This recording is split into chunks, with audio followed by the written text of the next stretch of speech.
శ్రీనివాస గోవింద శ్రీ వెంకటేశ గోవింద శ్రీనివాస గోవింద శ్రీ వెంకటేశ గోవింద భక్తవత్సల గోవింద భాగవత ప్రియ గోవింద గోవింద హరి గోవింద గోకుల నందన గోవింద శ్రీనివాస గోవింద శ్రీ వెంకటేశ గోవింద శ్రీనివాస గోవింద శ్రీ వెంకటేశ గోవింద నిత్య నిర్మల గోవింద నీలమేఘ శ్యామ గోవింద గోవింద హరి గోవింద గోకుల నందన గోవింద శ్రీనివాస గోవింద శ్రీ వెంకటేశ గోవింద శ్రీనివాస గోవింద శ్రీ వెంకటేశ గోవింద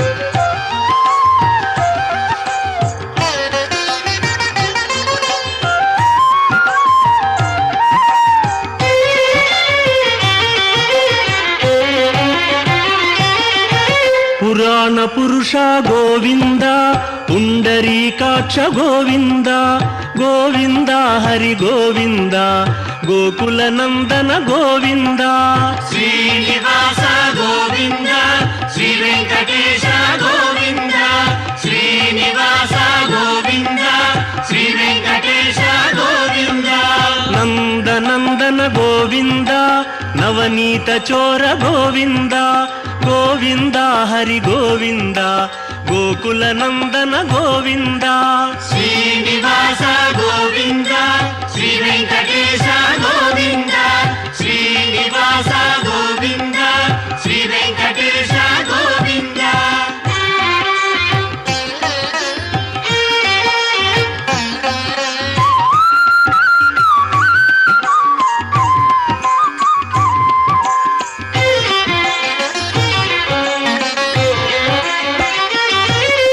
పశుపాలక శ్రీ గోవింద పాప విమోచన గోవింద గోవింద హరి గోవింద గోకుల నందన గోవింద శ్రీనివాస గోవింద శ్రీ వెంకటేశ గోవింద శ్రీనివాస గోవింద శ్రీ వెంకటేశ గోవింద దుష్ట సంహార గోవింద దురిత నివారణ గోవింద గోవింద హరి గోవింద గోకుల నందన గోవింద శ్రీనివాస గోవింద శ్రీ వెంకటేశ గోవింద శ్రీనివాస గోవింద శ్రీ వెంకటేశ గోవింద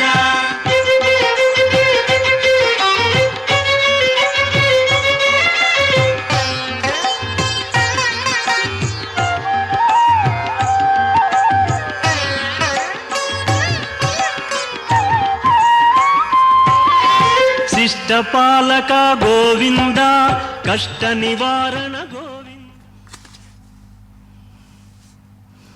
ஸ்ரீ வெங்கடேஸ்வரா பக்தி சேனல் நேரலையாக காணொளியில் ஒளிபரப்பிக் கொண்டிருக்கும் திருப்பதி ஸ்ரீ புண்டரீகவல்லை நாயகா சமேத ஸ்ரீ கோவிந்தராஜ சுவாமி கண்டருளும் பிரம்மோற்சவத்தில் 8ஆம் நாளான இன்று இரவு பெருமான் குதிரை வாகனத்தில் வீதி உலா கண்டருள்வதை சின்னத்துறையில் கண்டு வணங்க அமர்ந்திருக்கும் அனைத்து பக்தர்களையும் இரு கரங்கள் கூப்பி வரவேற்கின்றது என்று சுபதினமான நன்னாள் வைகாசி விசாகம் என்றும் திருநாள். உலகில் அறிஞர்களாலும் மற்றவர்களாலும் ஏற்கின்றவைகளும் துறப்பவைகளும், அதாவது அதை விடுத்து இது வேண்டாம் என்று செய்யக்கூடாது, இதம் குரு இதம் மா குரு என்று வேதம் அறிவித்துள்ளது. அதை அறிஞர்கள் தான் பகுத்து அறிவித்துள்ளனர். இதை செய்ய வேண்டும், இதை செய்யக்கூடாது என்பதை துறப்பவைகள் என்று பொருள். பல உள்ளன. துறப்பதில் முதலையே பெறுவது அவர் ஆசையாகும். அவா எனப்படும் ஆசை. இந்த ஆசையே பல ஆபத்துக்களுக்கு ஆதாரமாக திகழ்கின்றது என்பர்கள் பூர்வர்கள். இந்த ஆசையை தொடர்வது அழுக்காறு என்று பலவிதமான குணங்கள் உண்டாகின்றது. எல்லாம் ஒன்று சேர்ந்து மனதை தூண்ட மேலே வருவது அனர்த்தம். ஆக மனம் என்னும் குதிரையை அடக்க வேண்டும். அதைத்தான் இப்பொழுது கோவிந்தராஜன் செய்து கொண்டு மனதை அடக்கி என்னை நினைந்து இந்த உலக இயலில் உள்ள துன்பங்கள் அனைத்தையும் நீக்கி நல்வாழ்வு பெற வாழ்த்தி நம்மை வரவேற்கின்றார் ஸ்ரீ கோவிந்தராஜ பெருமான் குதிரை வாகனத்தில் எழுந்தருளி. மனம் வாயுவை விட வேகமாக திரியக்கூடியது என்று எல்லோரும் அறியது ஒன்று. மனம் என்னும் குதிரையை அடக்கி நம்மை நல்வழிப்படுத்த பெருமாள் தான் இயலும். அதை நமக்கு தெளிவுபடுத்தவே ஸ்ரீ கோவிந்தன் இன்றைய தினம் குதிரை வாகனத்தில் எழுந்தருளி வீதி உலா கண்டருள்கின்றான். இந்த மனம் எனும் குதிரையை அடக்குவது எம்பெருமானால் தான் முடியும். அப்படிப்பட்ட இந்த மனதை அடக்க எவற்றை தவிர்க்க வேணும் என்பதனை திருவள்ளுவர் அழுக்காறு, அவா, வெகுளி, இன்னாச்சொல் நான்கும் இழுக்கார் இயன்ற தரம் என்று சாதித்தருளியுள்ளார். அதாவது விளக்கமாக. இதற்கு விளக்கம் தேவை என்றால் மற்றொரு முறை அழுக்காறு, அவா, அவா என்றால் ஆசை, வெகுளி, இன்னாச்சொல் நான்கும் இழுக்கார் என்ற தரம் என்று. அசலாரின் சிறப்பைக் கண்டு ஏற்படும் பொறாமை, ஆசை, அதன் பயனாய் வரும் கோபம், இதை தொடர்வது கடுஞ்சொற்கள் ஆக அதுதான் இன்னாச்சொல், சொல்லக்கூடாத சொற்கள் கடுஞ்சொற்கள் ஆகிய இந்நான்கும் கலவாது மனதை அடக்கி வைப்பதே சிறந்த அறமாகும். அசலாருக்கு துன்பம் தரக்கூடாது, பின்பு ஏதோ பிராயச்சித்தம் செய்வானேன். கல்லை குத்தவும் வேண்டாம், கையை நோகவும் வேண்டாம். போல் நமக்கு உள்ளதை அனுபவித்துக் கொண்டு பிறன் மேல் கண் வைக்காதிருந்தாலே போதுமானது. எம்பெருமான் நம்மை நோக்கி வருவான். நாம் எந்த கோயிலுக்கும் செல்ல வேண்டாம். திருவள்ளுவர் அவா வருத்தல் என்னும் அதிகாரத்தில் உறுதிபட அருளியுள்ளார். அவாவினை ஆற்ற அரிப்பின் அவாவினை தான் வேண்டும் ஆற்றான் வரும் என்று மற்றொரு குரலாலே ஆசையை அறவே ஆர்த்து அதற்கு வசப்படாது இருப்பரானல் அவர்களுக்கு கொடுவினைகள் அற்றுப்போகும், வினைகள் நீங்கிய உடனே பேரும் நந்தானே வந்து சேரும். ஆக கடலை விட பெரியது என்பர் இந்த ஆசை. இக்கருத்தை ஸ்ரீ நம்மாழ்வார் கண்கள் சிவந்து எனும் பதிகத்தில் நன்றாக தெளிவுற உள்ளங்கையை நெல்லிக்கனி போல நன்றாக விவரித்து, நன்றாய் ஞானம் கடந்து போய் நல் இந்திரியம் எல்லாம் ஈர்த்து ஒன்றாய் கிடந்தவரும் பெரும்பாழ் உலப்பில் அதனை உணர்ந்து சென்று ஆங்கின் இன்ப துன்பங்கள் செற்று களைந்து பசையற்ற அல் ஒன்றே, அந்த பசையற்றால் ஒன்றே, அப்போதே வீடு அதுவே வீடு வீடாமே என்கிறார். வீடு அதுவே வீடு வீடாமே என்று 3 முறை. இது புனருக்த தோஷம் இல்லை. ஒவ்வொரு வீடுக்கும் ஒவ்வொரு உயர்ந்த அர்த்தம் உள்ளது. நன்றாய் ஞானம் கடந்து போய் நல் இந்திரியம் எல்லாம் ஈர்த்து என்பது ஒரு வீடு. ஒன்றாய் கிடந்தவரும் பெரும்பாழ் உலப்பில் அதனை உணர்ந்து நன்றாக தெளிந்த ஞானம் பெறுவது மற்றொரு வீடு. சென்று ஆங்கின் இன்ப துன்பங்கள் சென்று களைந்த பசையாற்றால், இந்த இன்பத் துன்பங்கள் களைந்தால் எம்பெருமான் நமக்கு மனதிலே தோன்றுவான். நன்றாக கண்டு கழிக்கலாம், அவனே தியானம் செய்யலாம். அவன் வந்து எழுந்தள்ளிவிட்டால் தாயாரோடு நமக்கு அனைத்து செல்வங்கள் நம்மை தேடி வரும் தானே. அதுதான் வீடாமே, அதுதான் மங்களமான இன்பமான வீடாமே என்று அதை முடித்து அன்றே அப்போதே வீடு அதுவே வீடு வீடாமே. இது மொத்தமும் ஒவ்வொரு பதத்திற்கும் உள்ள அர்த்தத்தை சேர்த்து இவ்விடத்தில் வீடு வீடாமே என்று முடித்திருக்கிறார். நன்றாய் ஞானம் கடந்து போய் நல்லிந்திரியம் எல்லாம் ஈர்த்து, ஞானம் கடந்து போய் நன்றாக ஞானம் எப்பொழுது பெறுவது? ஆன்றோர்களோடு சேர்ந்து இந்த பஞ்ச இந்திரியங்கள் படுத்தும் பாற்றை அதை உணர்ந்து தவிர்த்தால் ஞானம் பெருகிறது. ஒன்றாய் கிடந்த வரும் பெரும்பாழ் உலப்பில், பெரும்பாழ் என்றால் கஷ்ட துன்பங்கள், நோய் நொடிகள், இவற்றில் இந்த பெரும்பாழ் பள்ளம், இருள், துயக்கு, மயக்கு, விஸ்மயம், விபர்யம் என்னும்படியான அவத்தியங்கள், இந்த உலகில் வாழ் மக்கள் காணும் அவத்தியங்கள் வேறு வெளியிலிருந்து நமக்கு விரோதி வேண்டாம், நம்மிடத்திலே உள்ளது. இருள், துயக்கு, மயக்கு, விஸ்மயம், விபர்யம் என்ற அனைத்து விரோதிகளும் நம்மிடத்திலே உள்ளது என்பதை ஸ்ரீ பிள்ளை உலகாரியன் நன்றாக சாதித்து அழிய ஒன்று. அதுதான் அது இந்த ஆழ்வாரின் பாசுரத்தை அடிவொற்றியேதான் பூர்வாச்சாரியர்கள் சாதித்துள்ள இந்த விளக்கங்கள். சென்றாங் இன்ப துன்பங்கள் சென்று களைந்து பசையற்றால், அந்த பசை என்றால் ஆசை. இன்ப துன்பங்களுக்கு காரணம் எது? ஆசை. அதுதானே கீழே நாம் திருவள்ளுவர் சாதித்த அந்த திருக்குறள் மூலம் அவாவினை ஆற்ற அரிப்பின் அவாவினை தான் வேண்டும் ஆற்றான் வரும். அதை தவிர்த்தால், அந்த எண்ணங்களை செயல்களை தவிர்த்தால், நம்மை பஞ்ச இந்திரியங்கள் செலுத்தும்படியாக ஆசை தூண்டி, இந்த மனத்தை தூண்டி இத்தனையும் ஒரு ஒரு செயல்பாடு செய்ய விடாதபடிக்க அதை போட்டு வேகமாக குதிரை வேகம் எத்தனை வேகம் செல்கிறது, அதை போல வேகமாக இதை எடு அவள் பாரி, இந்த மாதிரி மனசையும் புத்தியும் ஓட்ட அது நோய் கொண்டு போகிறது. அப்படி இல்லாமல் சிற்று களைந்து பசையற்றால் அன்றே அப்போதே வீடு அதுவே வீடு வீடாமே என்கிறது. எப்போதும் இந்த உடலோடு சேர்ந்திருக்கும்படியாகவும் விலக்க இயலாததாக இருக்கும்படியான இந்திரியங்களை ஜெயிக்க வேண்டும்.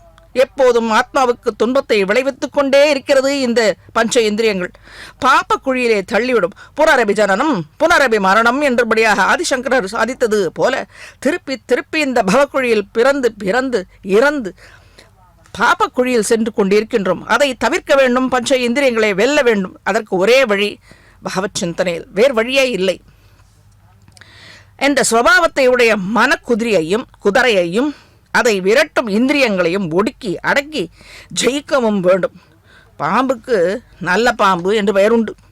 நல்லதோ கெட்டதோ அது பாம்பு தானே, ஜமிக்க வேண்டும். குணத்தை காட்டத்தானே செய்யும். இந்திரியங்களும் அது அத்தகையது. அல்ப விஷயங்களில் எதற்காக நல்லது தீயது? இந்த இந்திரியங்களை கொண்டு பெருமானையும் நினைக்க முடியும்.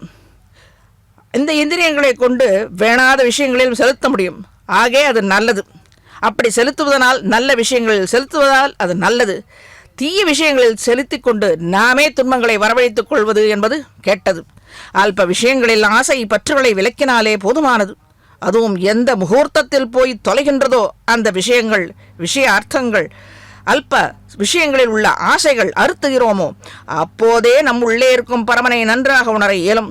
இப்படி யோகிகள் நாம் உள்ளே இருக்கும் பரமனை நாம் தேடி சென்று அலைய வேண்டாம். இது போனாலே அவனே நமக்கு தெரிவான். இப்படி யோகிகள் மிகவும் சிரமப்பட்டு அடையக்கூடிய அனுபவத்தை ஸ்ரீ கோவிந்தனின் கருணையாலே பெறக்கூடும். எப்படி? இப்பொழுது நாம் கண்டு கொண்டுதானே இருக்கிறோம். ஆக நாம் இந்த உற்சவத்தை கண்டுகொண்டு இந்த குதிரை வாகனத்தை இதுகாரும் நாம் சேவித்த அத்தனை உற்சவத்தையும் சேவித்தவர்கள், மனத்தை அடக்கியவர்கள், இந்திரியங்களை ஜெயித்தவர்கள், ஆகவே கோவிந்தனின் அருளை பெற்றவர்கள் என்று கூறலாம். அதுதான் ஆழ்வாரின் திருவாக்கு. இந்த காலத்தில் இந்த கலியுகம் முத்தின இந்த படியில் இப்படித்தான் நாம் இருக்க முடியும். இதற்கே அவன் அனுகிரகிக்கிறான் என்றால் முற்றும் அனைத்தும் ஜெயித்தால் எப்படி அனுகிரகிப்பார் என்று சற்று யோசிக்க வேண்டும். இப்படி நாம் கண்டு கொண்டிருக்கும்படியாக இருக்கும் இந்த பெருமானை கண்டதாலே நாம் பாவங்களை ஒழித்தவர்கள் என்று உணர்ந்து மேலே சேவிக்கலாம். இந்த ஊர்வலத்தை கண்டு கழிக்கலாம். அன்பர்களே,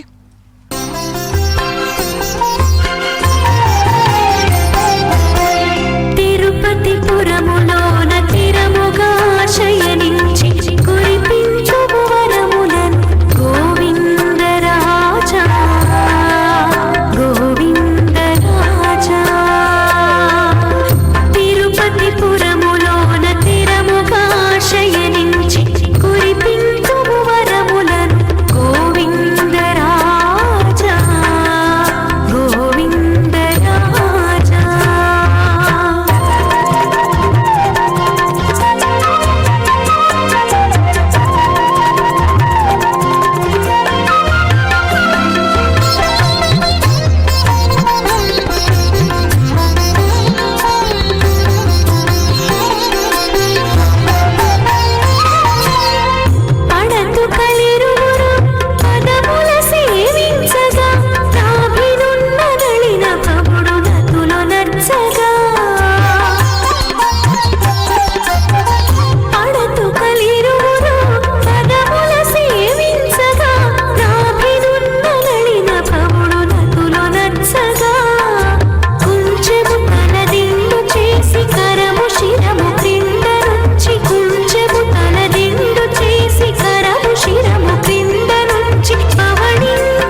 శయ్యపై ఒరిగిన నిరుపమ తేజ సురకల్ప పూజా తిరుపతి పురములోన తిరముగా శయనించి కురిపింతుము వరములను గోవిందరాజా గోవిందరాజా తిరుపతి పురములోన తిరముగా శయనించి కురిపింతుము వరములను గోవిందరాజా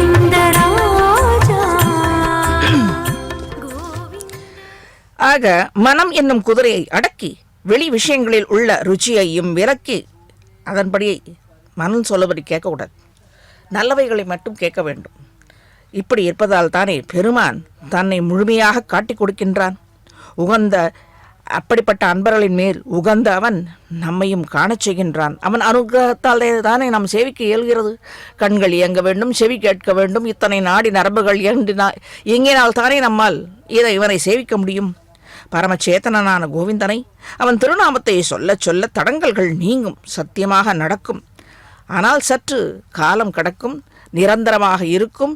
மீண்டும் துன்பம் வராமல் என்ன வழி உண்டோ அதை செய்வித்து நம்மை ரட்சிப்பான் என்பதே சத்தியமான வாக்கு இவ்விடத்தில். அது என்ன தடங்கல்கள் என்று பார்ப்போம்.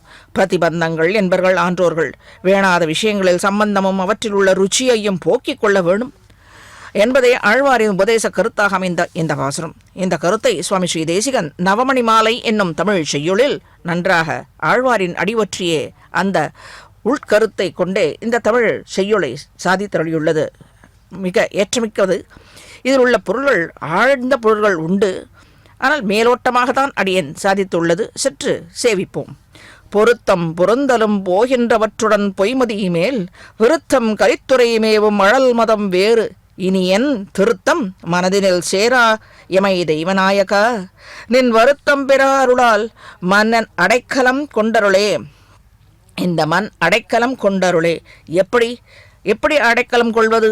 பொருத்தம் பொருந்தலும் போகின்றவற்றுடன் பொய்மதி மேல், பொய்யான மதியை மேல், எண்ணங்கள் மேல். பொய் மதி என்றால் புத்தி, எண்ணங்கள், செயல்கள் என்று.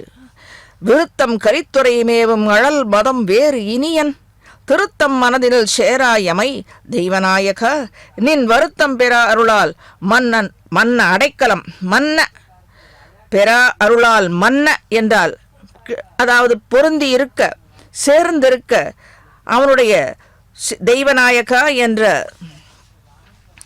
திருத்தலத்து பெருமாள். அது கடலூர் பக்கத்தில் உள்ளது. சற்றென்றாடி எனக்கு ஞாபகம் வரலை. அந்த திவ்யதலத்தில் உள்ள பெருமானின் வருத்தம் பெறா அருளால், பெருமானுக்கு வருத்தம் என்ற அருள் இருக்கின்றதா என்ன? நாம் வருத்தப்படாதவாறு வேண்டியவற்றை உடனே கொடுத்துட்டால் நமக்கு அது வருத்தம் வராது தானே. வருத்தம் பெறா அருளால், நீண்ட அருளால். இதனால் மீண்டும் நமக்கு அவத்தியம் வரக்கூடாது. ஏதோ ஒரு வாட்டி கேட்டோம், சரி கொடுத்தாகிவிட்டது, மீண்டும் நமக்கு கஷ்டப்படும், மறுபடியும் வேண்டும், அப்படி கிடையாது. ஒரு வழியாக தீர்த்து, அதாவது சிகிச்சை செய்து மருத்துவனாய் நின்ற மாமணி வண்ணன் அல்லவா நம் உடலில் கண்ட நோயை நன்றாக ஆழ்ந்து எவ்வளவு தூரம் பாய்ந்திருக்கிறதோ அதை முழுக்க சீவி செதுக்கி சரிப்படுத்தி நல்வழிப்படுத்துவன். மீண்டும் அந்த நோய் நம்மை தாக்காதவாறு செய்பவன் இவன். ஆக வருத்தம் பெறா அருளால் மன்ன அடைக்கலம் கொண்டு அருளே. நீயே கொடுத்து நீதான் அருள் செய்ய வேண்டும், எங்களால் செய்து பெறுவது ஒன்றுமில்லை.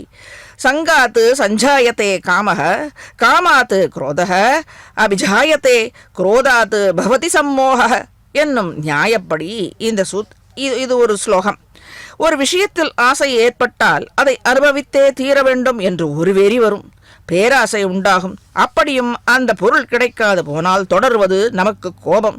அடங்காத கோபத்தினாலே என்ன செய்கின்றோம் என்ற அறிவிழந்து போகும்.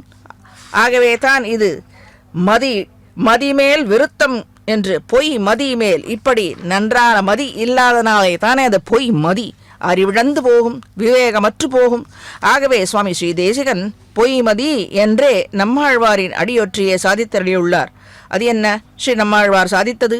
பொய் நின்ற ஞானமும் பொல்லா ஒழுக்கும் அழுக்குடம்பும் இன்னென்ற நீர்மை இனி யாம் உறாமை. அதை நீ செய்ய எனக்கு மீண்டும் வராதவாறு நீதான் செய்ய வேண்டும். அனைத்தும் தடுமாறி போகின்றது இந்த பொய் நின்ற ஞானத்தாலே. அழுக்குடம்பாவது சிறந்த கூர்மையான ஞானமற்று போக மயக்குகளால் மழுங்கப் பெற்ற ஞானத்தை எடுத்துச் சொல்லியாயிற்று. அது என்ன போக மயக்குகள்? இருள், துயக்கு, மயக்கு என்று இந்த மயக்கு ஒருவனை ஏமாற்ற வேண்டும், அவனிடத்திலே உள்ளதை நாம் அபகரிக்க வேண்டும் என்ற அந்த எண்ணம் வந்ததனால் அந்த யாரை ஏமாற்றுக எண்ணம் கொண்டானுள்ளானோ அந்த ஏமாற்றுகிறவனை பிடித்து கொண்டு பாவம் அவனுக்கு போக மயக்குகளை இதை செய்கிறேன், அதை செய்கிறேன், இதை கொடுக்கிறேன், அதை கொடுக்கிறேன், ஏதோ போக மயக்குகளால் அவனை ஏமாற்றி அவனிடத்தில் உள்ள செல்வத்தை பறிப்பது. ஆனால் ஒன்று, அந்த செல்வம் அவன் ஏமாந்தது அவனுக்கும் உதவப் போவதில்லை, ஏமாற்றி பறித்தவனுக்கும் உபயோகப்பட போவதில்லை. இவனும் ஏதோ விதத்தில் ஏமாறுகின்றான், ஏமாற்றப்படுவான். ஆக இந்த இருள் துயக்கு, இந்த இருள்பட்ட இந்த எண்ணம், அதனால் வரப்போகிற அவத்தியம் என்ற துயக்கு, இந்த இரண்டுக்கும் நடுவில் இருப்பது இந்த மயக்கு. இந்த மயக்கு என்றதனால்தான் இந்த ஓரத்தில் இருக்க ரெண்டும், இருள், துயக்கு, மயக்கு, விஸ்மயம், விபர்யம், இந்த நான்கும் இந்த மயக்கு என்ற அவத்தியமான புத்தி, இந்த மனம், அந்த மதியை கொடுக்கும்படியான இந்த மனம், புத்தி, இந்த குதிரை, அதை தான் அடக்குவான். ஆக இந்த போக மயக்குகளால் வழங்கு பெற்ற ஞானத்தை எடுத்து சொல்லி ஆயிற்று. ஆழ்வார் இந்த பாசுரத்தில் இமையோர் தலைவா என்று விழிக்கிறார். அதாவது ரட்சிக்க பிரார்த்தித்தவர் இமையோர் தலைவர். இதை அடியொற்றிய சுவாமி ஸ்ரீ தேசிகன் வாஞ்சையோடு தெய்வநாயக என்று திருவகீந்திரபுரம் என்ற திவ்யக்ஷேத்திரத்தில் எழுந்தருளியுள்ள தெய்வநாயக பெருமான், ஆக தெய்வநாயகா என்று பிரார்த்தித்து வருத்தம் பொறா அருளால் என்றே பிரார்த்தித்தருளியுள்ளார். என்ன வருத்தம் பொறா வகை என்றால், நம் மனதை அடக்காத பல வழிகளிலே பாப்பங்களை சேர்த்து கொண்டே போகின்றோம். திருத்தி அதை அவனே திருத்தி பணிகொள்ள ரட்சிக்க சௌலபிய காருண்ய குணங்களை கொண்டு தங்கு தடையற்ற கருணையை நம்மீது பொழிந்து நல்வழி படுத்த வேண்டும் என்று சுவாமி ஸ்ரீ தேசிகன் சாதித்தருளிய செய்யுளின் மேலோட்டமான பொருள் இந்த விளக்கம்.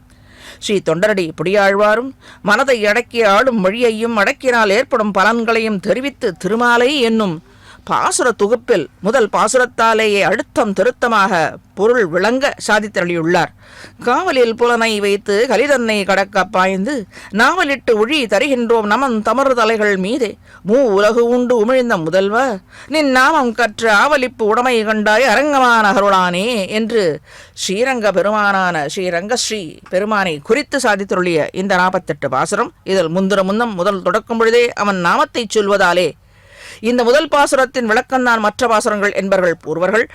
ஆக எப்படி அடக்க வேண்டும், மனதை அடக்க வேண்டும், எது உலகில் எத்தனையோ விஷயங்கள் உள்ளன, ஆனால் அவற்றில் எது விளக்கப்பட வேண்டும் என்று அதை அனைத்தும் சாதித்தருளிய மொத்தம் திருமாலை பெருமானுக்கு மாலையாக சாற்றப்பட்ட இந்த பாசுர தொகுப்பு. காவலில் புலரை வைத்து கலிதன்னை கடக்க பாய்ந்து அரங்கமான அருளானே என்று பிரார்த்தித்து நாவலிட்டு ஒழி தருகின்றோம் நமன் தபர் தலைகள் மீதே நீ செய்த உபகாரத்தினால் அரங்கமான அருளானே உன் அனுகிரகத்தாலே இதை பெற்றோம். என்ன பெற்றோம்?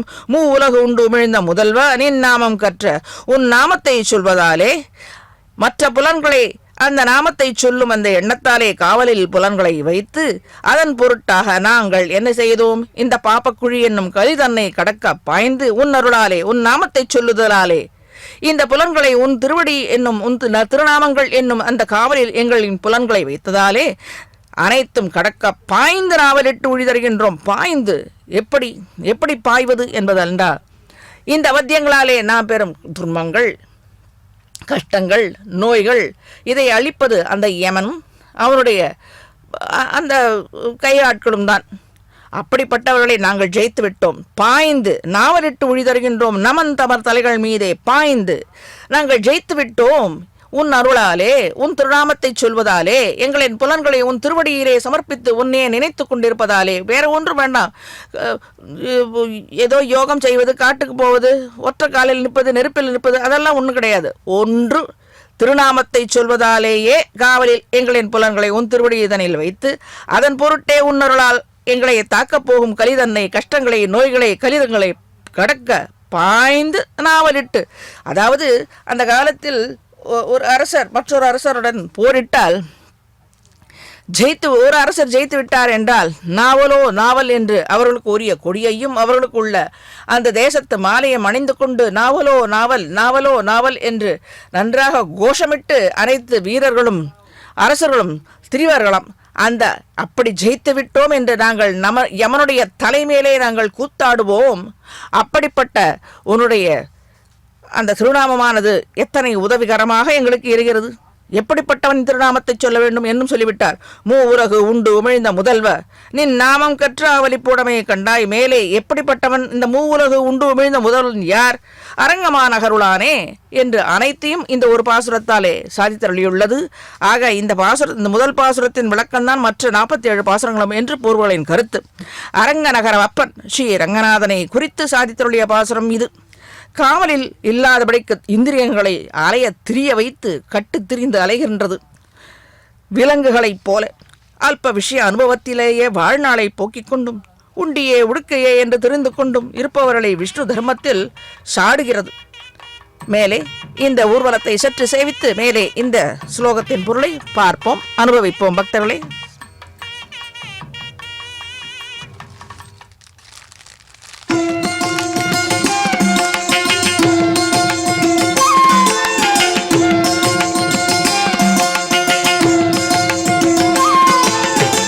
కొలువై ఉన్నాడు వీడే గోవిందరాజు, కొలువై ఉన్నాడు వీడే గోవిందరాజు, కొల కొల నేగి వచ్చే గోవిందరాజు, కొలువై ఉన్నాడు వీడే గోవిందరాజు, కొల కొల నేగి వచ్చే గోవిందరాజు, కొలువై ఉన్నాడు వీడే గోవిందరాజు.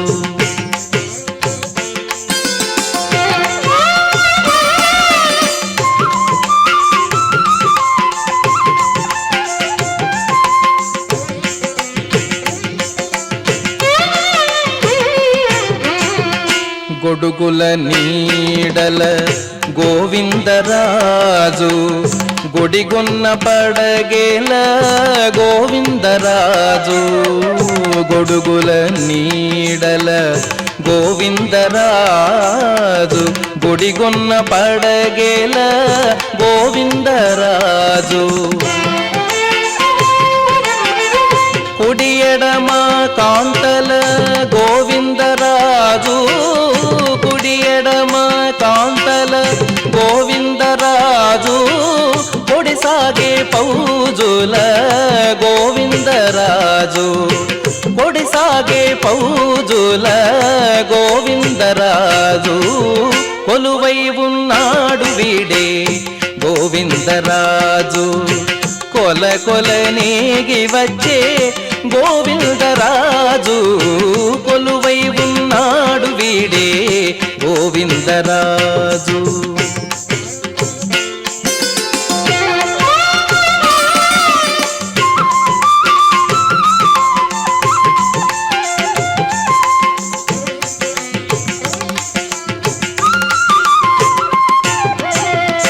గొప్ప గొప్ప పూదండల గోవిందరాజు, గొప్పేటి వింజామరల గోవిందరాజు, గొప్ప గొప్ప పూదండల గోవిందరాజు, గొప్పేటి వింజామరల గోవిందరాజు, కొప్పుపై చూగులతోడి గోవిందరాజు, కొప్పుపై చూగులతోడి గోవిందరాజు, కుప్పి కటారములతోడి గోవిందరాజు, కుప్పి కటారములతోడి గోవిందరాజు, కొలువై ఉన్నాడు వీడే గోవిందరాజు, కొల కొల నేగి వచ్చే గోవిందరాజు, కొలువై ఉన్నాడు వీడే గోవిందరాజు.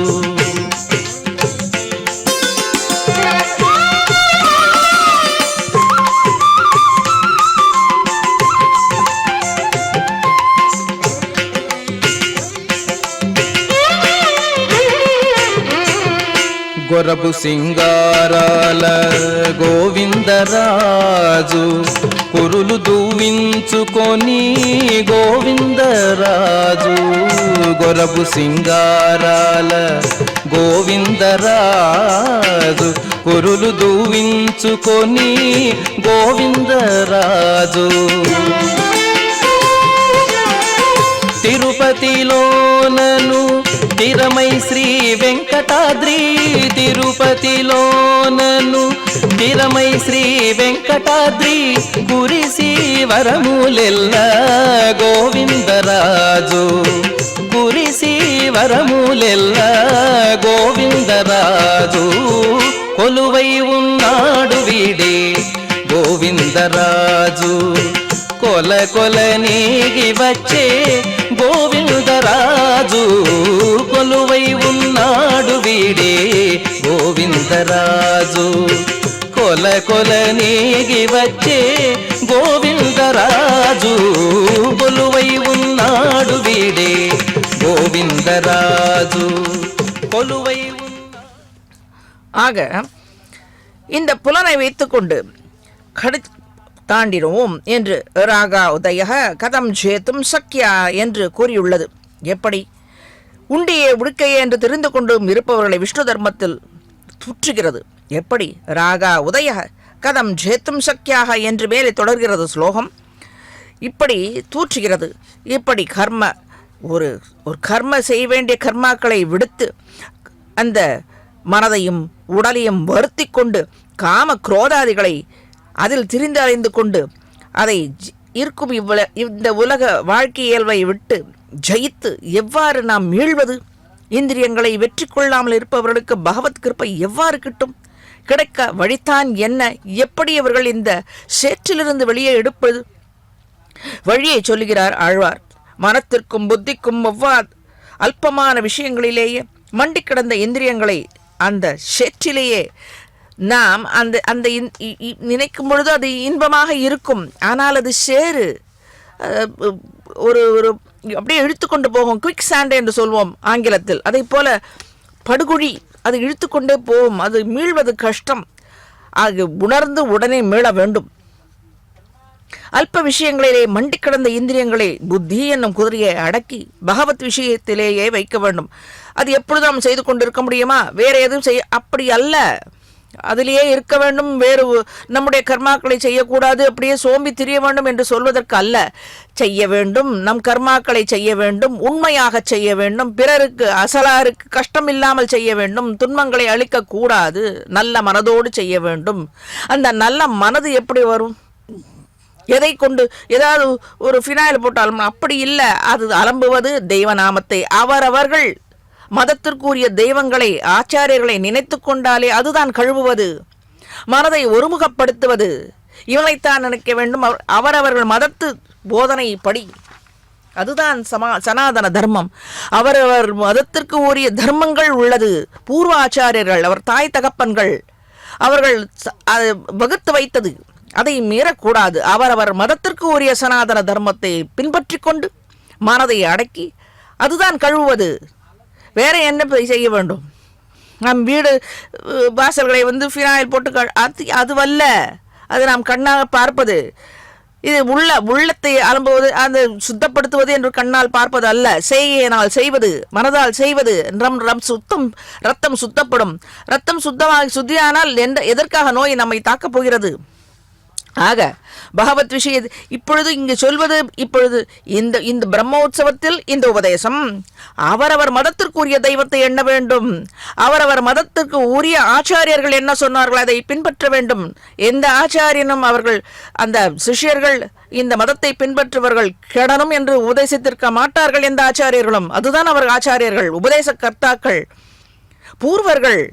அதுதான் சனாதன தர்மம். எந்த ஆச்சாரியர்கள் உபதேசித்தார்களோ அந்த தர்ம வழியை செல்ல வேண்டும். அவர் மதத்திற்குரியது சனாதன தர்மம். இந்து மதத்திற்கு மட்டுமல்ல, அது உரியது அல்ல. அதுதான் இங்கே சொல்ல வந்தது. ஆழ்வார்களும் ஆச்சாரியர்களும் இங்கே தான் வர வேண்டும், எல்லாரும் மாற வேண்டும் என்று சொன்னார். இல்லை, அவரவர் மதத்திலேயே இருங்கோள். அவரவர்கள் பூர்வர்கள், ஆச்சாரியர்கள், பெரியவர்கள், தாய் தகப்பன்கள் என்ன உபதேசிக்கிறார்களோ அதை பின்பற்றி நல்ல மனதை கொண்டு வாழ வேண்டும், நல்வழி பட வேண்டும், ஆயுஷோடு இருக்க வேண்டும், தீர்க்காயுஷோடு இருக்க வேண்டும், நோய் நொடியற்று இருக்க வேண்டும், நல்ல குழந்தைகளை பெற வேண்டும். நல்ல கோன் உயர்ந்தால் நீர் உயர்ந்தால் கோன் உயரும் என்று சொல்வது போல இவர்கள் உயர்ந்தால் நாடு உயரத்தானே செய்யும். அதுதான் இங்கே உபதேசிப்பது. நல்ல மனம் பொருந்திய நாடாக திகழும் அல்லவா? ஆக பகவத் விஷயத்திலேயே வைக்க வேணும் இந்த மனதை.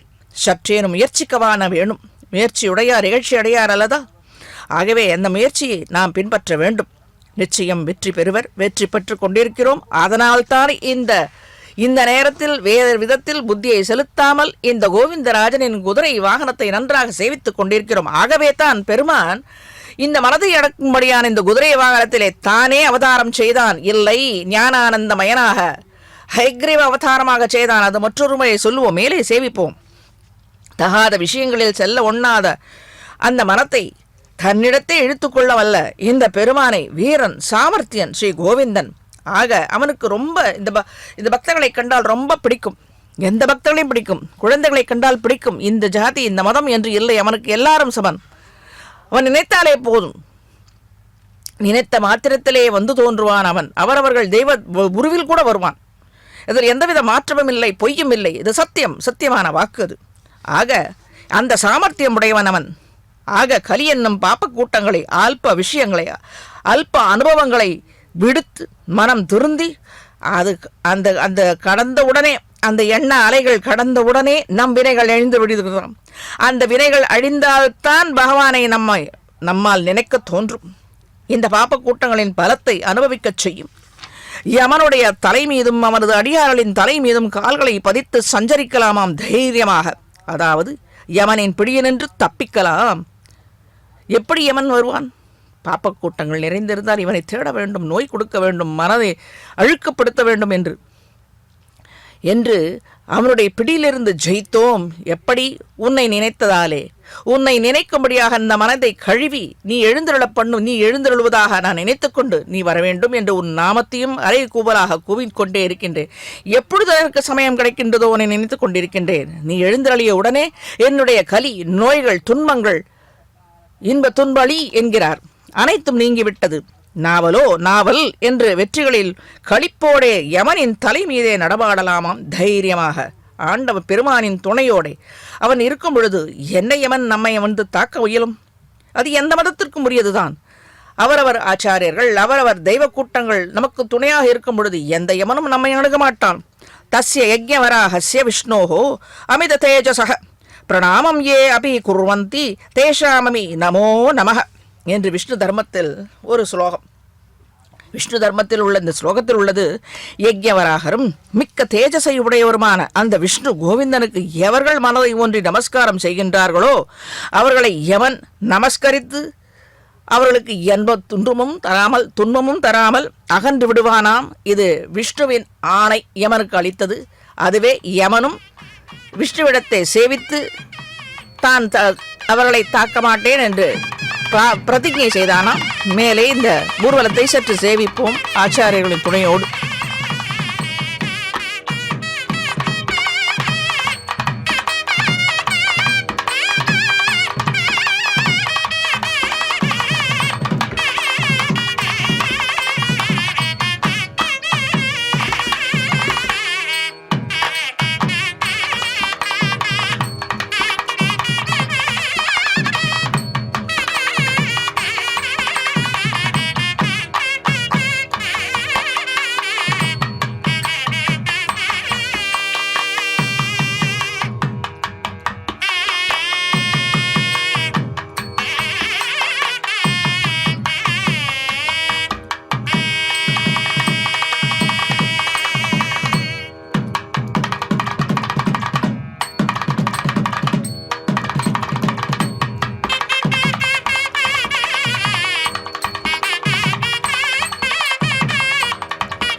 ಕಸ್ತೂರಿ ತಿಲಕ ಗೋವಿಂದ ಕಾಂಚನಾಂಬರ ಗೋವಿಂದ ಗೋವಿಂದ ಹರಿ ಗೋವಿಂದ ಗೋಕುಲ ನಂದನ ಗೋವಿಂದ ಶ್ರೀನಿವಾಸ ಗೋವಿಂದ ಶ್ರೀ ವೆಂಕಟೇಶ ಗೋವಿಂದ ಶ್ರೀನಿವಾಸ ಗೋವಿಂದ ಶ್ರೀ ವೆಂಕಟೇಶ ಗೋವಿಂದ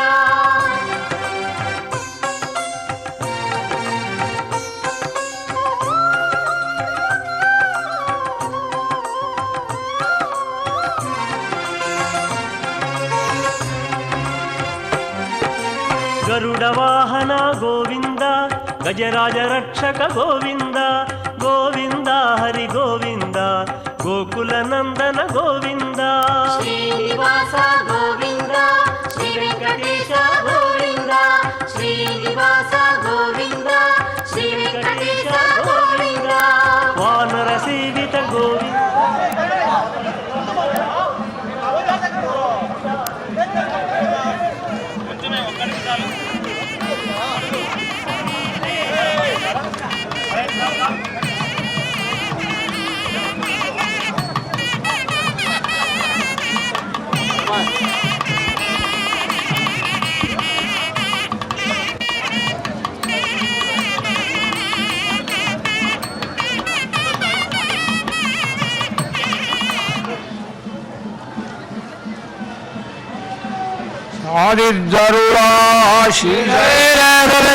ஆதிஜருளாபாத்திரம் தேபத்யாதி குணாந்தோ பிரவணம் வந்தே அரம்யஜாமாதரம் முனிம் லப்பேநாத நாதயாமுனமத்யமாவத்பதாச்சாரிய பரியந்தா வந்தே யோ நித்யமச்சுதபதாம்புஜயுக்பருக்மஹ்யமோத ருணாயமேனே ஆத்மத்வரா பகவதோத்ய ராமானுஜரணோ சரணம் பிரபத்யே மாதாபிதா சர்வம் பரன்மயானாம் ஆத்யத்தர குலாபிராமம் ஸ்ரீமத்ததங்கிரேகலம் வேதம் தரத்வமகதாத்வபட்டநாதரே பக்திதார இவான் பக்தாங்கிரவராள் யதீந்திரமித்ராள் பிரணவேத்த மல்லினால் தாமரமேடாருணங்கே காண்டபடமையை மல்லியலால் அயர் குலவேந்தன் பெயர் பயந்த கிழக்கு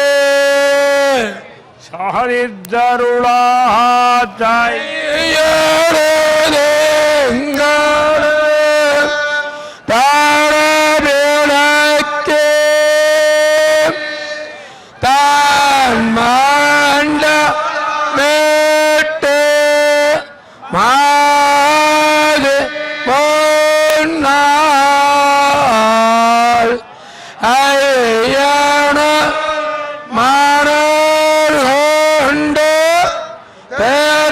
பெருபணிந்து ஆளையடு தானங்காரே தானங்கதேவா ஒய்யாவோ மாங்கலோ என்ன சொல்லே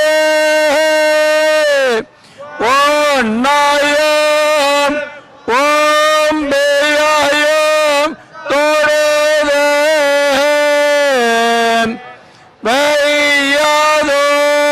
வையாதோர் தழலுமே சாக்கரக்கை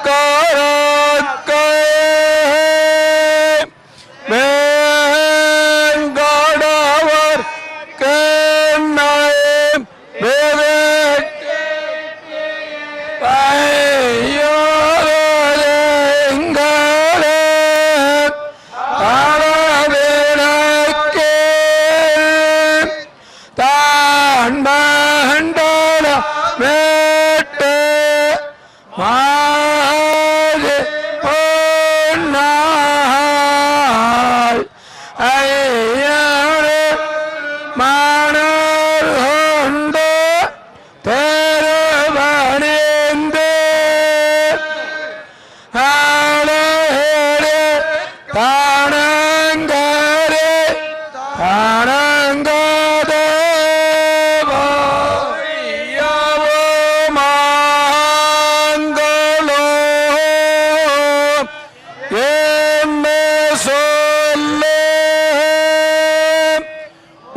ஒன்னாயும் ஓம்பியாயும் தொழுதேன் வையாதோர் தழலுமே சக்கரக்கை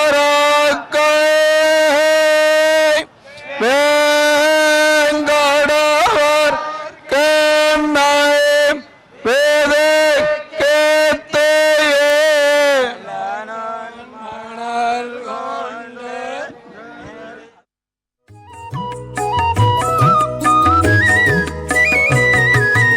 ఎమ్మె కాడు కదే దేవుడు ఎమ్మె కాడు కదే ఈ దేవుడు కుమ్మరించి కుమ్మరించి మేలు గోవిందరాజు ఎమ్మె కాడు కదే దేవుడు కుమ్మరించి మేలు గోవిందరాజు ఎమ్మె కాడు కదే దేవుడు ఎమ్మె కాడు కదే దేవుడు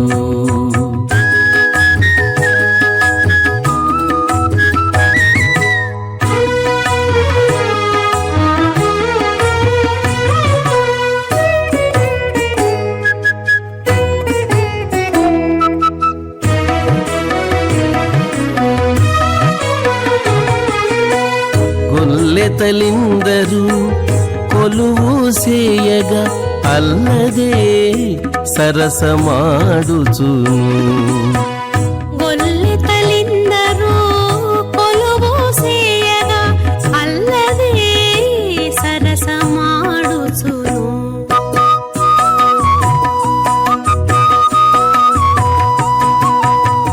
తెల్లని కన్నుల తేట చూపులతో తెల్లని కన్నుల తేట చూపులతో పొల్లున నవ్విని గోవిందరాజు తెల్లని కన్నుల తేట చూపులతో పొల్లున నవ్విని గోవిందరాజు ఎమ్మె కాడు కదే ఈ దేవుడు కుమ్మరించి మేలు గోవిందరాజు ఎమ్మె కాడు కదే ఈ దేవుడు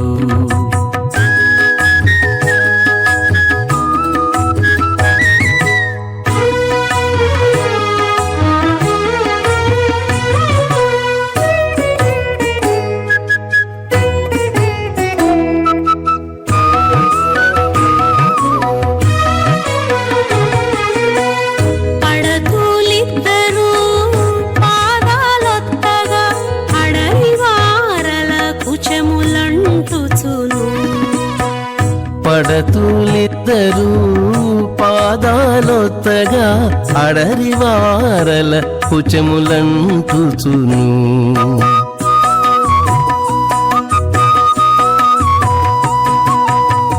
వెడగు మాటలు వేవేలాడుతాను బెడగు మాటలు వేవేలాడుతాను కొడుకున్నెను గోవిందరాజు వెడగు మాటలు వేవేలాడుతాను కొడుకుంగనేను గోవిందరాజు ఎమ్మె కాడు కదే ఈ దేవుడు కుమ్మరించి మేలు గోవిందరాజు ఎమ్మె కాడు కదే ఈ దేవుడు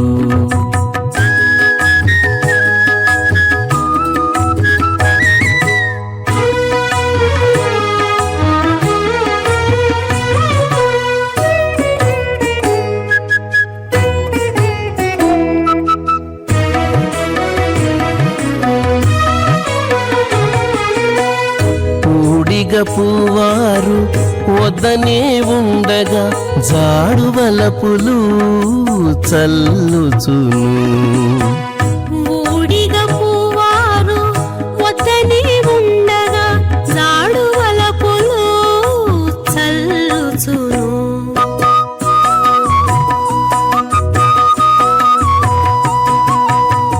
వేడుకతో శ్రీ వెంకటాద్రి మీద వేడుకతో శ్రీ వెంకటాద్రి మీద కూడి నిందరిని గోవిందరాజు వేడుకతో శ్రీ వెంకటాద్రి మీద కూడి నిందరిని గోవిందరాజు ఎమ్మె కాడు కదే ఈ దేవుడు కుమ్మరించి మేలు గోవిందరాజు ఎమ్మె కాడు తస్య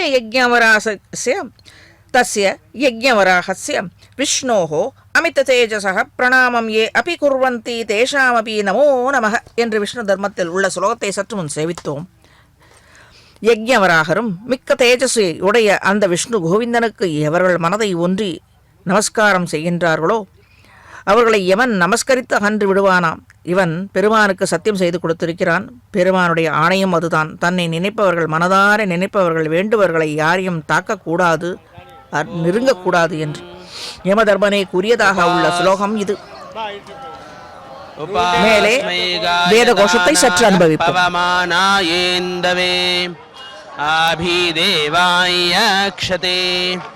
आभीदे मधुना पयोधर्वाणो असिश्रयुः देवं देवाय देवायु स नः पवस्वासङ्गवेषञ्जना यशमर्वाते शङ्ग्राजन्नो हृदीभ्यः दविद्युदद्यारुचापारिष्टो भन्त्या कृपा सोमाः शुक्रागवाशिरः हिन्वानो हेतुभिर्हित आवाजं वाज्याक्रमीत् सीदन्तो वर्षो यथा मादिदोषहरमात्मपदाश्रितानां रामानुजं यतिपतिं प्रणमामि मूर्ध्ना भूतं सरस्य महदाह्वय भट्टनाथ श्रीभक्तिसारकुल.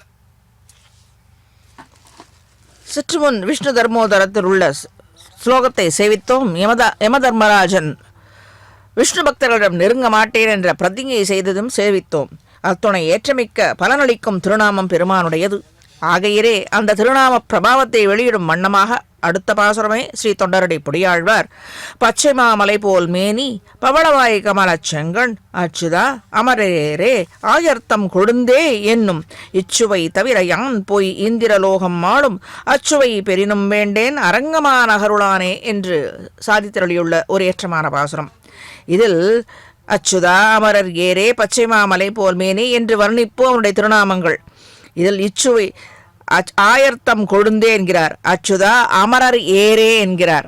அதாவது அச்சுதன் எனப்படுவன் அச்சத்தை நீக்குபவன், துணை இருப்பவன். ஆக அமரர் ஏரே, அமரர்களுக்கு அதாவது மாணவர்களுக்கு எப்பொழுதும் அந்த ராட்சசர்களால் எப்பொழுதும் துன்பம் ஏற்பட்டு கொண்டே இருக்கும். ஆகை போல ஏரே என்று காளை போல வீறு கொண்டு அந்த ராட்சசர்களை அழிப்பானாம். ஆயர்த்தம் கொழுந்தே என்கிறார் இவ்விடத்தில். ஒன்றும் அறியாத நம் போல்வர்களுக்கு கொழுந்து போல இருப்பான், குழந்தை போல இருப்பான். ஒரு மயில்பீலியை எடுத்து துடைத்து விடுவது போல அவ்வளோ மென்மையாக நம்மிடத்தில் இருப்பான். ஆகவே தான் ஆழ்வார் பாசுரம் அப்படி அச்சுதா அமரர் ஏரே ஆயர்த்தம் கொழுந்தே, ஆயர்த்தம் கொழுந்து நமக்காக இப்பூலையில் வாழும் நம் பொருட்டு ஆயர்த்தம் கொழுந்தாக, குழந்தையாக, நாம் வேண்டுவதை உடனே தருபவனாக, இனிமையானவனாக, எளியவனாக, ரொம்ப சுலபனாக, குழந்தையை எடுத்து மடியில் இழுத்து கொள்ளலாம். அதுபோல ஒரு மயில்பீலியில் துடவி விடுவது போல நம்மிடத்தில் எளிமையாக இருப்பானாம். ஆகவே தான் நம்மிடத்தில் ஆயர் கொழுந்தே என்று இதெல்லாம் ஆழ்வார்களின் ஒரு படைப்பு, ஈரச் சொற்கள். அதை உணர்ந்து நாம் நன்றாக மனம் தெளிந்து எம்பெருமானை மனதிலே வைத்து கொண்டால் எத்துணை இன்பம் அதை விடுத்து அவத்தியமான வழிகளிலே சென்று உடலையும் வருத்தி கொண்டு மனதையும் உரத்தி கொண்டு எத்தனை துன்பம் இது அவசியமா என்று யோசிக்க வேண்டும். ஆக இந்த குதிரை வாகனத்தில் எழுதுவது நம்முடைய மனத்தை அடக்குவது இந்த குதிரை வாகனம் என்று சேவித்தோம். ஆக இப்படி மனத்தை அடக்குவதற்கு குதிரை வாகனத்தை சென்று சேவித்தால் இந்த குதிரையாகவே குதிரை முகத்தோடே ஹயக்ரீவனாக அவதரித்தான் எம்பெருமான். அதே நன்றாக சுவாமி தேசிகன் சாதித்தருளியுள்ளது. இந்த அயக்ரி அவதாரத்தில் ஞானம், ஆனந்தம் இவற்றின் மேன்மையான வடிவமாக நிற்பதோடு இக்குணங்கள் எல்லாம் எல்லையில்லாமல் தன்னிடம் இருக்கவும் பெற்றவன். ஆகையரே இப்படி மனதை அடக்குவதற்காக அந்த குதிரை முகத்தையுடைய ஞானப்பிரானை ஞானப்பிரான் என்றால் அவர் வராக அவதாரம். இவன் ஞானத்தை அளிப்பவன். இவனது திருமேனியோ சிறிதும் மாசற்ற ஸ்பட்டிகமணி போல் தூய வெண்மை நிறத்தோடு விளங்குகின்றது அயக்ரீவரின். உலகிலுள்ள எல்லா கலைகளும் பிறப்பிடமாகவும் அவற்றை அனைவருக்கும் அருளும் தெய்வமாகவும் நிற்பவன். ஆகவே இவனை தியானித்தால் கலைகள் பெருகும், தெய்வ நம்பிக்கை பெருகும், அருள் பெருகும், மற்ற அவத்தியங்கள் ஒழியும். எப்படி மனதை அடக்க ஒரு குதிரை வேகத்தில் போகின்றதோ அதே குதிரை அந்த குதிரை அவதாரமாகவே அந்த குதிரை முகத்துடனே அவதரித்து இவற்றை நானே போக்குவேன் என்று அவதாரம் செய்தார் ஹயக்ரீவனாக. இவ்வெம்பெருமான் இத்தகைய பரிமுக பெருமானை பக்தர்கள் இடைவிடாது தியானித்து இருக்க வேணாத அவத்திய எண்ணங்களும் அதன் பாதிப்பான நோய் நொடிகளும் அற்று போகும், ஒழிந்து போகும். இதே சுவாமி தேசிகன் ஸ்வதக சித்தம் சுத்த ஸ்படிகமணி பூபிருது பிரதிபடம் எம்பெருமான் அடியார்களை உய்விக்க ஹயக்ரீவனாய் தானாகவே அவதரித்தான். திருமேனி தூய ஸ்படிகமணிகளால் ஆகிய மாலை போல் திகழ்கின்றது. மலை போலே அவன் திகழ்கின்றான். இந்த குதிரை உருவுக்கு ஏற்றவாறு கனைக்கும் எழுப்பும் ஹலஹலா என்னும் ஒலியினால் வேத கருத்துக்களை உள்ளடங்கி உள்ளன.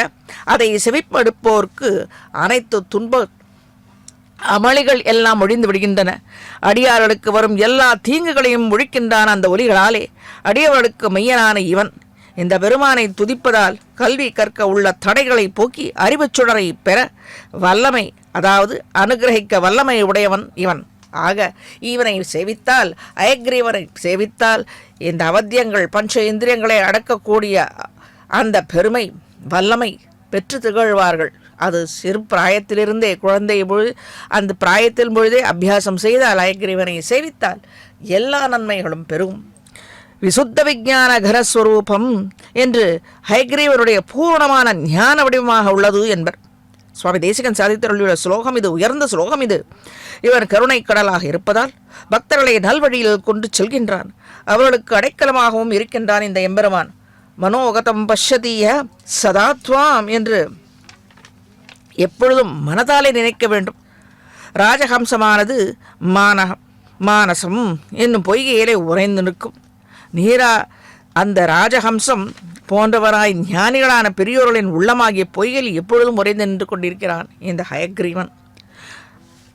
இந்த பெருமானின் உருவதத்தால் இந்த மனக்குதிரையை அடக்குவது எப்படி என்று சொன்னவர்கள் ஆன்றோர்கள் அப்படி அடக்குவதற்கு வேறு எங்கும் செல்ல வேண்டாம், அதே உருவத்தை கொண்டு அனைத்து பக்தர்களையும் ரட்சிப்பேன் என்று அவதரித்த அயக்ரீவனை சேவித்தாலே போதுமானது என்று சூச்சிப்பித்து காமித்தது இந்த ஸ்லோகம்.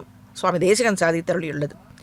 இந்த ஹயக்ரீவனை தியானிப்பவர்கள் எல்லா கலைகளிலும் வல்லவராக ஆகின்றார்கள் என்பதே சுவாமி ஸ்ரீ தேசிகனின் திருவுள்ள கருத்தாக இந்த ஸ்லோக தொகுப்பு இது.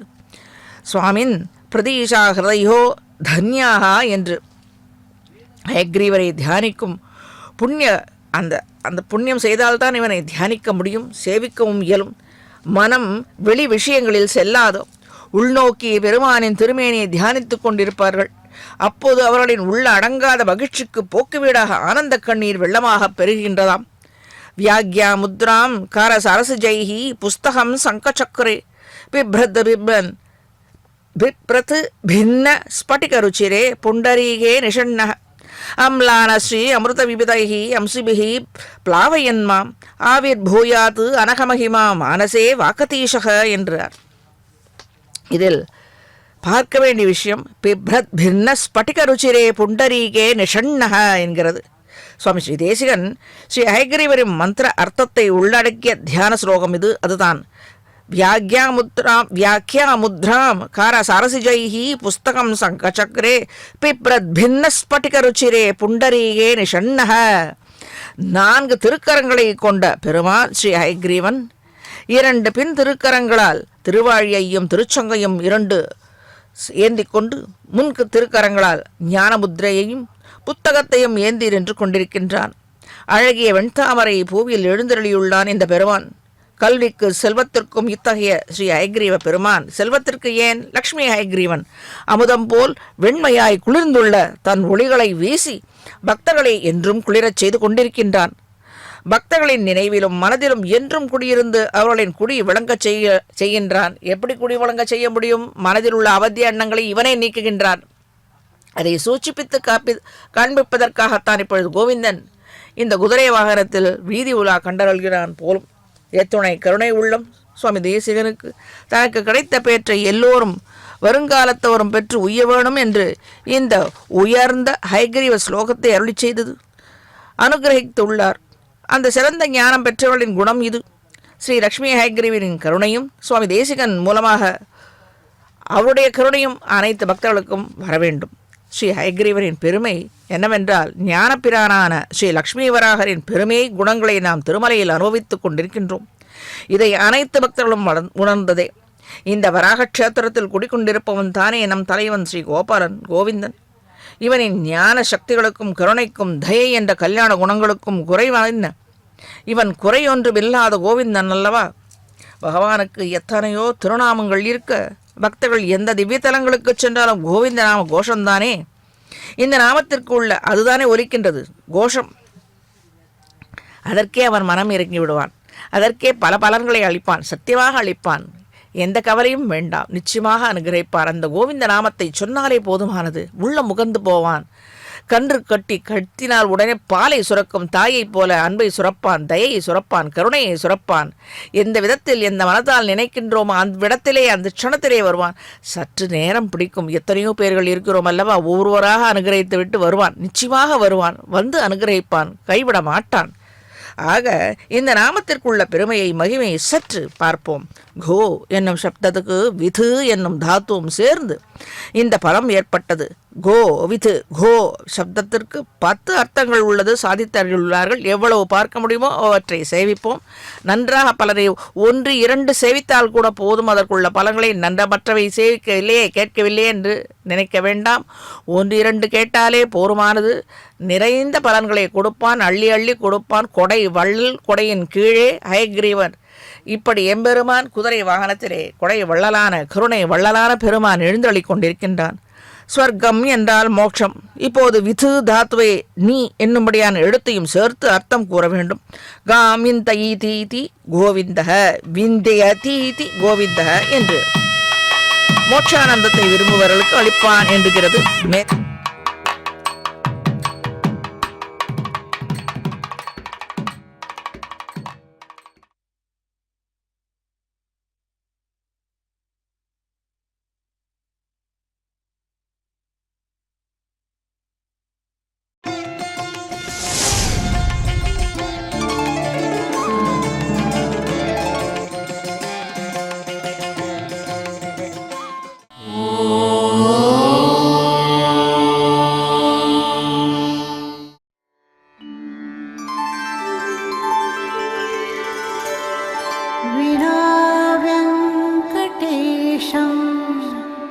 ननाथो ननाथः सदा वेङ्कटेशं स्मरामि स्मरामि हरे वेङ्कटेश प्रसीद प्रसीद प्रियं वेङ्कटेश प्रयच्छ प्रयच्छ